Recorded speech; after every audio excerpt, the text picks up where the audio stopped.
के जिला वेस्ट मोमिनाबाद में जुए और सट्टे के अड्डे सरगर्म हो गए हैं। पुलिस खामोश तमाशाई बन गई। 5 न्यूज ने मोमिनाबाद थाने की हुदूद में जुए और सट्टे की खुफिया फुटेज हासिल कर ली है।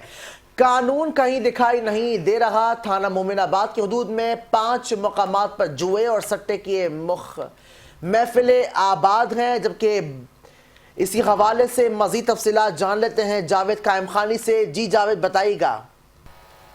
बिल्कुल जी, ये जो इलाका है इसके 5 मुकाम पर यानी कि L block Orangi town Mominabad का इलाका है। उस मुकाम पर 4 जगहों पर सब्जी नहीं बेची जा रही बल्कि सराही का कार गरौनत के नौजवान नस्ल को जो है इसकी जानिब रागिब किया जा रही है। और मुआशरती जितनी बुराई है वो यहीं से जन्म लेती है, लेकिन पुलिस की जानिब से किसी किस्म की कोई कार्रवाई नहीं दिखाई देती। जबकि इलाके में हमारी बहुत उनका कहना है कि SHO मोमिनाबाद मिराज अनवर जो है इस पर जो है वो इनके खिलाफ कार्रवाई करने से कासिब हो या फिर जो है मुबैयन तौर पर बराह रास्त जो है वो इसके सरसरा सुन सकते हैं। बीटर राज कायम है, बीटर जोन में तब्दील हो गया।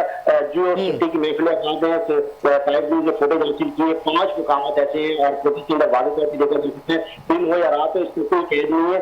कारोबार जारी है। किसी दफ्तर के करीब फुटबॉल चौरंगी पर भी जो है बरकती है और मेन इसके पास साथ खलील मार्केट के अंदर एक बड़ा नेटवर्क है जो सट्टे का, जहाँ पर जो है वो सैकड़ों बैकफोन जो है वो इस गुनावनी खेल के अंदर मुलविस होते हैं और समाजी बुराइयां यहीं से जन्म लेती हैं। और स्ट्रीट क्राइम की बात की जाए तो मोमिनाबाद के दूध के अंदर आए रोज जो है वो ये वाक़ियात देखने में आते हैं। फायरिंग के अंदर जख्मी होने की इतलात भी जो है मुताबिक वसूल होती है इन्हीं मुलाकाती इलाकों में, लेकिन पुलिस की जानिब से कोई जो है वो कार्रवाई दिखाई भी नहीं देती है। जबकि पुलिस की जानिब से तौर पर और जो है खुफिया बंदे रखे जाते हैं जो मुबैना तौर पर बीट की सूरत तैयार करके बीट इकट्ठी करके जो है उनकी जेबी में और उनको खुश करने के लिए, उनको शामिल करने के लिए निगरान, लेकिन क्राइम खत्म होता है दिखाई नहीं देती है। जी ठीक है, तफसीलात के लिए शुक्रिया जावेद।